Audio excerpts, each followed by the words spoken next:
messieurs, bonsoir. Merci d'avoir pris ce rendez-vous de l'information. Dans l'actualité de ce soir, le point du rendez-vous hebdomadaire des membres du gouvernement. Ce jour, plusieurs décrets ont été adoptés au cours du Conseil des ministres qui s'est déroulé en présence du chef de l'État, Patrice Talon.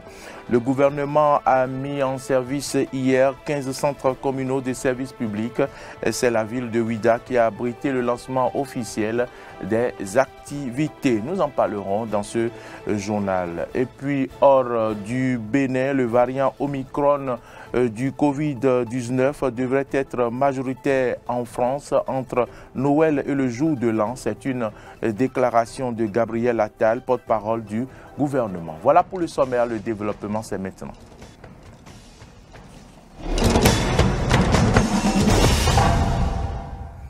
Merci de votre fidélité et bienvenue à toutes et à tous. Je l'annonçais en titre, le Conseil des ministres s'est réuni aujourd'hui en présence du chef de l'État Patrice Talon. Plusieurs décisions ont été prises comme la transmission à l'Assemblée nationale pour examen et vote du projet de loi portant organisation de l'exercice en clientèle privée des professions médicales et paramédicales de santé humaine en République du Bénin. Contractualisation pour les études de planification urbaine, d'aménagement de programmation architecturale de Semesiti à Ouidah et de suivi des travaux de viabilisation de la tranche 1 portant sur 150 hectares du site. Je vous invite à suivre à présent le porte-parole du gouvernement, Wilfried Léandre Hongbeji.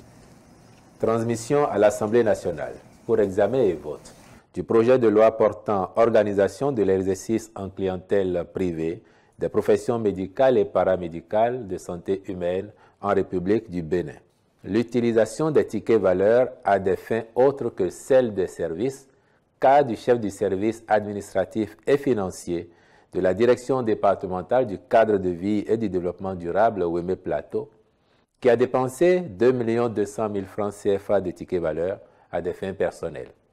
Le non-archivage des liasses comptables, le non-reversement dans les délais des reliquats d'activité, le défaut de prélèvement et de reversement de la TVA et de l'AIB par certaines structures, etc.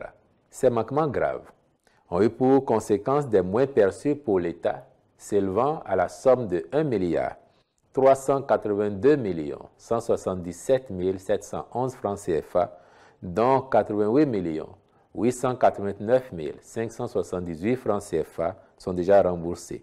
Les ministres sont instruits, chacun en ce qui le concerne, de faire mettre en débet par le ministre de l'Économie et des Finances les personnes qui en sont responsables sans préjudice des sanctions disciplinaires et ou poursuites judiciaires auxquelles les intéressés s'exposent. En point 2, recrutement puis formation de 2000 élèves agents de police, de 1500 personnels des forces armées béninoises et acquisition de pactages et autres équipements au profit des recrues au titre de l'année 2022. Ces recrutements s'inscrivent dans le programme de renforcement des effectifs de la police républicaine et des forces armées.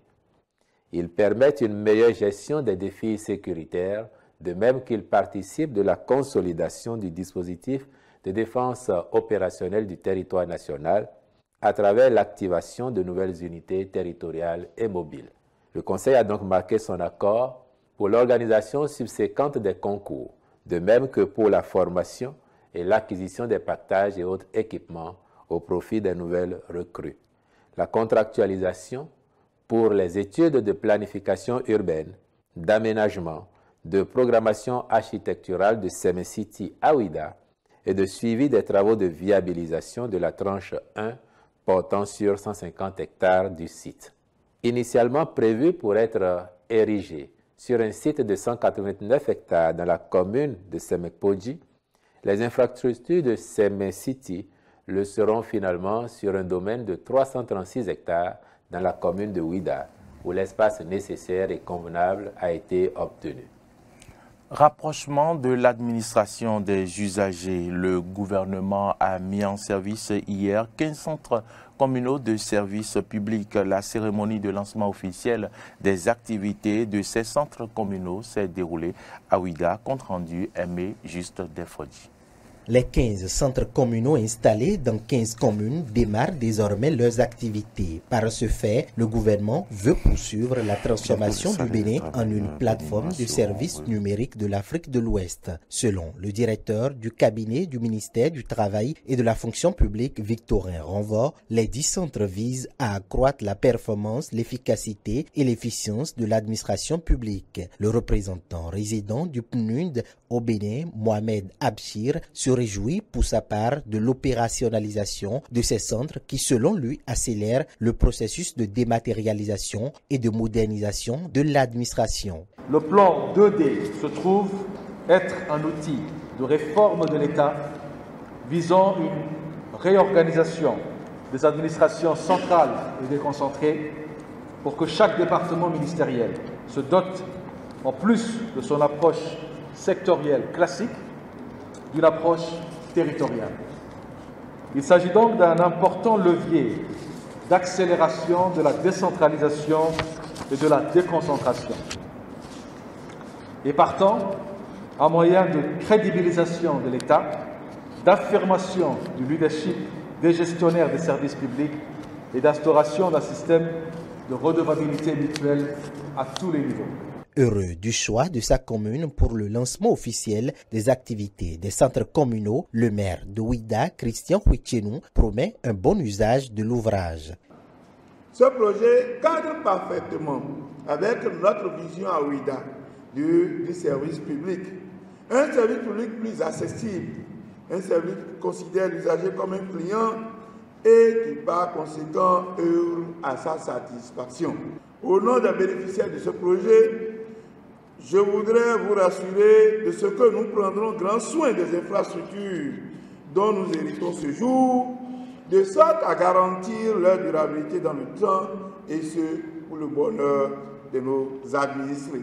Un centre communal de services publics est un dispositif composé d'un ensemble d'équipements qui permettent aux usagers d'accéder facilement aux services dématérialisés et d'améliorer la qualité des services publics.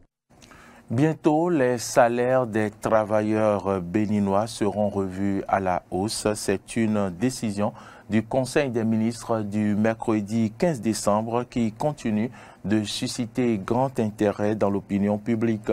On écoute ici quelques citoyens qui apprécient l'annonce faite par le porte-parole du gouvernement. Ils sont au micro de Clémence Tonoukoua. Moi, je pense que c'est une très bonne chose. Ça va beaucoup soulager le panier de la ménagère. Et je crois que le gouvernement fait bien les choses. Et j'en profite pour demander au gouvernement de penser également au financement de la production locale. Et de même que les prix, n'est-ce pas, au niveau de la douane, si les prix peuvent être aussi revus légèrement à la baisse, ça serait une très bonne chose. Vu la cherté de la vie et les réalités, n'est-ce pas, dont nous faisons face aujourd'hui, je pense que le gouvernement doit pouvoir quand même aller dans les 20-30% d'augmentation. Je pense qu'il faut d'abord partir du SMIC, il faut d'abord rehausser le SMIC parce que l'augmentation sera permanente et continue. Ce n'est pas une augmentation spontanée, non, c'est une augmentation bien réfléchie. Et je crois quand même que le SMIC d'abord, selon moi, devrait être déjà augmenté. Et j'estime que les travailleurs doivent se sentir heureux. Et c'est à mon avis le rehaussement social annoncé par le gouvernement de la rupture. On ne peut que saluer fortement cette décision du gouvernement et à travers le gouvernement, son chef lui-même, le président Talon et tous ceux qui ont contribué, les comités qui ont travaillé et qui ont fait cette proposition-là à ce moment donné. Donc c'est une bonne nouvelle que normalement tout personnel, tout agent, tout fonctionnaire devrait pouvoir accueillir. Il y a forcément derrière ça toute une stratégie qui sera déployée. Moi, j'ai pleinement confiance que c'est une stratégie qui va quand même permettre aux fonctionnaires de pouvoir toujours améliorer leurs conditions de vie. Donc, je ne doute pas de la suite du processus. Ce dont je suis sûr, c'est qu'il y a certainement encore des surprises dans cette décision qui seront toujours attendus. Est-ce qu'il faut augmenter de 5 000, de 10 000 et tout? Je pense que nous aurons le temps de comprendre mieux cette augmentation, combien cela va disons, agir sur chaque fonctionnaire. Et donc là n'est pas vraiment le gros problème. Le gros problème est que les fonctionnaires de l'État puissent aussi comprendre que nous avons un rôle à jouer. C'est une bonne décision de la part du gouvernement qui, à la tête de notre nation, le Bénin, a écouté le souhait et le vœu nourri par les travailleurs de notre nation. Parce que vous le savez bien qu'il s'est agi à un moment donné que les travailleurs ont réclamé que l'État leur vienne en aide pour accorder ne serait-ce un minimum d'augmentation pour le salaire. Et je crois que la période où cela a été sollicité par les travailleurs n'est pas très appropriée. Et avec la politique du gouvernement, je crois que le gouvernement s'est maintenant décidé, puisqu'il a jugé utile et opportun qu'avec le moment qui s'annonce, que cela pourra être possible. Reçu sur l'une des émissions de Matin d'Éden, Irénée Maouli-Contor, consultant sur les questions éducatives, est revenu sur les dispositions idoines à prendre pour fêter dans de bonnes conditions. Et pour lui, il faut anticiper sur les préparatifs bien avant la période des fêtes. Suivez un extrait de ses propos. Pour une fête réussie, une fête heureuse, il faut une programmation, comme on l'avait déjà dit la fois passée. Une anticipation. Une anticipation, vous voyez, pour ne pas être surpris, surtout. De cette anticipation, il y a ce qu'on appelle les présents, les cadeaux à offrir à ses proches, à ses enfants, à ses patrons, pourquoi pas, bien à ses collaborateurs, pour rendre plus heureuse la fête. Il y a une erreur que nous faisons souvent, on ne tient pas compte de la sensibilité de l'autre. Je vais commencer par les petits d'abord. Il y a ce qu'on appelle la théorie proto-psychologique, puisque l'être humain, il y a ce qu'on appelle les tempéraments. Il y a quatre tempéraments pour l'être humain. Si vous ne tenez pas compte de ces 4 tempéraments, vous ne saurez pas si ce que vous êtes en train de faire à l'autre, est-ce que ça l'agrée ou pas. Les tempéraments, c'est quoi? Il y a les flegmatiques, il y a les sanguins, il y a les colériques, les hyperactifs. Voilà, il y a les mélancoliques. Donc, si on communique avec les enfants, à les entendre, on connaît déjà ce qu'ils disent, leur envie, leur désir. Donc, tiens compte pour donner un cadeau qui correspond à leur désir. Ce n'est pas acheter. Puis, donc, un enfant peut dire qu'il veut pétard. Donc, ce n'est pas un parent d'acheter pétard à un enfant. Il y a les types de cadeaux qu'il faut alors pour les enfants, pour qu'ils soient heureux le jour de la fête. Oui. Il y a les cadeaux personnalisés. Qu'est-ce que ça veut dire? C'est-à-dire, soit tu as un pot de fleurs peut-être sur lequel il y a écrit le nom de l'enfant. Vous voyez. On personnalise le cadeau en son nom, on commande, ou bien gagner, ou bien un objet de valeur où le nom de l'enfant est écrit. Vous voyez. Donc quand il prend ça, il voit que c'est son nom. D'abord, il aura envie d'avoir ça sur lui. Vous voyez. Et garder ça jalousement parce que c'est personnalisé. Et parmi les cadeaux aussi, il y a les visites. Ah oui. Oui, les cadeaux à offrir peut-être aux enfants, des visites sur les parcs d'attractions. L'annonce officielle du décès de Dada Kefa Sagbadjou Glele a été faite ce matin par Mito Daro da Gansé au palais central de Huerondi à Abomey. La cérémonie s'est déroulée devant un parterre d'invités constitué de têtes couronnées et collèges de dignitaires de la cour royale d'Abomey, les Asiata, qui sont les représentants de chaque roi d'Abomey et des sympathisants. Le variant Omicron du Covid-19 devrait être majoritaire en France, je cite, entre Noël et le jour de l'an. C'est une déclaration faite ce midi par Gabriel Attal, porte-parole du gouvernement, et ce, alors que la vaccination des enfants de 5 à 11 ans a commencé aujourd'hui et que le pass vaccinal est plus que jamais d'actualité. Suivez le reportage de nos confrères de RT France. Là où nous étions en train d'atteindre le pic de la vague Delta, nous vivons malheureusement le début d'une vague Omicron.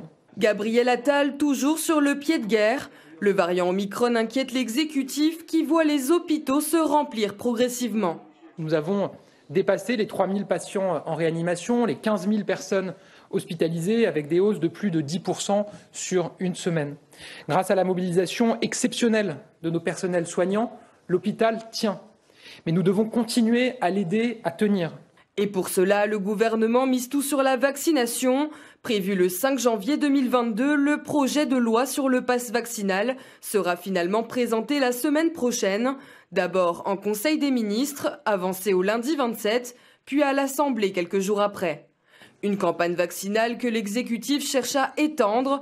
Dès ce mercredi, les enfants de 5 à 11 ans pourront se voir inoculer le sérum. Le gouvernement exclut toutefois à l'heure actuelle la dose de rappel pour les adolescents. Nous ouvrons aujourd'hui la vaccination des enfants, je vous l'annonce. Et dans la matinée, il y aura la catégorie enfants 5-11 ans sur les plateformes de prise de rendez-vous. Il faudra que l'un des deux parents soit présent physiquement. Il y aura environ 350 centres en France qui assureront, avec un circuit particulier, la vaccination des enfants. De son côté, le pass sanitaire en entreprise ne figurera pas à l'ordre du jour du prochain Conseil des ministres.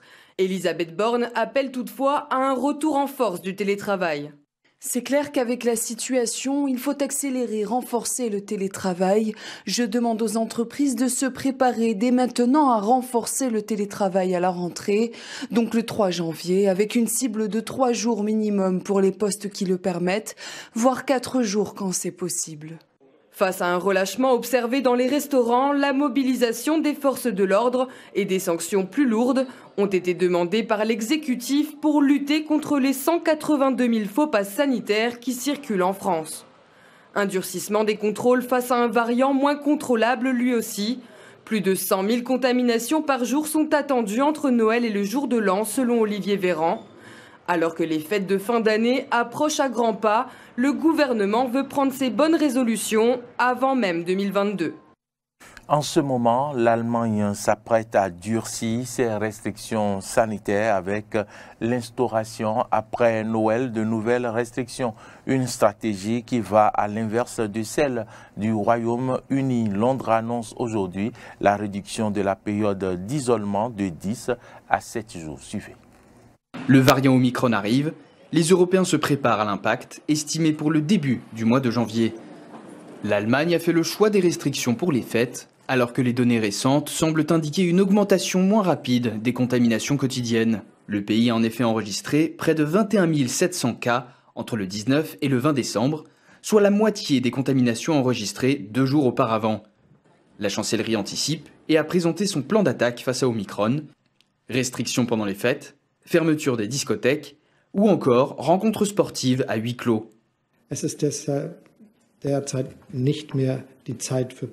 Le moment n'est plus venu de faire la fête et de passer des soirées conviviales en grand nombre. Comme auparavant, les enfants de moins de 14 ans ne sont pas inclus dans ces restrictions à 10 personnes. Je peux comprendre tous ceux qui ne veulent plus entendre parler de coronavirus, de mutations et de nouveaux variants du virus. Mais nous ne pouvons et ne devons pas fermer les yeux sur cette nouvelle vague qui commence à se former devant nous. L'année dernière, les mesures anti-Covid prises par le gouvernement allemand avaient permis de faire chuter le nombre de contaminations quotidiennes.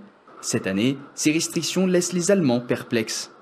L'esprit de Noël est là, dans le sens où malgré tout, il se passe beaucoup de choses, ce qui me surprend beaucoup. Je suis sortie à midi car je pensais qu'il y aurait moins de monde, mais je n'étais pas la seule à avoir cette idée. Mais sinon, l'ambiance est aussi liée aux décorations. Et cette année, j'ai l'impression qu'il y en a moins. Donc oui, c'est vrai que l'ambiance de Noël n'est pas vraiment là, même si cette semaine est déjà celle de Noël. Le commerce de Noël en Bavière était tout simplement dépourvu d'énergie et de vitalité en raison du manque d'envie de faire des achats de Noël. Les clients ne sont pas d'humeur festive et on ne peut pas parler de fièvre des achats. Les marchés de Noël étaient fermés, la peur de la contagion, tout cela a de nouveau marqué un grand coup d'arrêt pour nos projets. Un choix des autorités allemandes aux antipodes du positionnement de l'exécutif britannique. Le Royaume-Uni enregistre les contaminations quotidiennes parmi les plus élevées d'Europe. Lundi dernier, Londres a comptabilisé plus de 91 000 cas en 24 heures. Alors que le gouvernement appelle la population à se faire vacciner, Boris Johnson n'a annoncé aucune mesure. Le dirigeant conservateur a préféré en effet annoncer une série d'aides financières d'un montant d'1 milliard de livres pour les entreprises des secteurs les plus touchés par le coronavirus. Il n'exclut pas cependant des restrictions au retour des vacances. Ce que je peux dire ce soir, c'est que nous ne pouvons naturellement pas exclure de nouvelles mesures après Noël. Et nous allons garder un œil constant sur les données. Et nous ferons tout ce qu'il faut pour protéger la santé publique. Mais compte tenu de l'incertitude persistante sur plusieurs points, la gravité d'Omicron, l'incertitude sur les taux d'hospitalisation ou l'impact du déploiement du vaccin ou des rappels, nous ne pensons pas aujourd'hui qu'il y ait suffisamment de preuves pour justifier des mesures plus sévères avant Noël. Une absence de mesures qui contraste avec les restrictions de l'an passé. Face à la pression de ses ministres, Boris Johnson, fragilisé par plusieurs scandales et un revers électoral, a opté pour un choix inattendu, malgré la situation sanitaire préoccupante au Royaume-Uni. L'ONU se dit contraint de réduire l'aide alimentaire au Yémen, faute de fonds nécessaires. Conséquence, la crainte de l'augmentation de la famine dans ce pays déjà ravagé par la guerre. Seul l'aéroport de Sanaa, la capitale, est à l'arrêt depuis lundi en cause une attaque aérienne perpétrée par la coalition menée par l'Arabie Saoudite. Suivez. Le tarmac parsemé de décombres, des amas de gravats et aucun avion à l'horizon. À l'aéroport de Sanaa, les responsables houthis inspectent les dégâts après les raids menés ce lundi par la coalition dirigée par l'Arabie Saoudite. Hier soir, la coalition d'agression a ciblé l'aéroport international de Sanaa avec 5 raids visant plusieurs installations civiles. Ce sont des attaques criminelles en vertu du droit international. L'aéroport international de la capitale est contrôlé par ce groupe rebelle chiite soutenu par l'Iran qui domine la majeure partie du nord du Yémen. Mais l'Arabie Saoudite, elle, reste maîtresse de tout l'espace aérien. Ici, pas de vol civil, seuls les avions humanitaires sont autorisés. Après l'attaque, les infrastructures de l'aéroport sont lourdement endommagées, bloquant l'acheminement de toute aide internationale. Je continuerai de travailler avec toutes les parties pour faire en sorte que l'assistance médicale puisse arriver rapidement pour le peuple yéménite. Du côté de Riyad, on défend une attaque légitime en riposte à des raids de drones perpétrés la veille par les Houthis sur le territoire saoudien. L'opération a été menée en réponse à la menace et à l'utilisation des infrastructures aéroportuaires pour lancer des attaques transfrontalières. Les lieux ciblés sont 6 lieux qui sont utilisés pour mener des attaques aux drones chargés de bombes et pour former des éléments terroristes. Au cours des derniers mois, les combats se sont intensifiés entre les rebelles et les forces du gouvernement soutenues par la coalition. Une guerre qui dure depuis 7 ans et qui a provoqué une des pires crises humanitaires au monde. 80% de la population yéménite dépendent aujourd'hui de l'aide internationale. Madame, Messieurs, c'est la fin de ce point de l'actualité. Merci de l'avoir suivi. Les informations se poursuivent sur nos différentes plateformes digitales, Twitter, Facebook, YouTube et sur notre site internet www.benin-eden.tv. Bonne suite de nos programmes et à demain.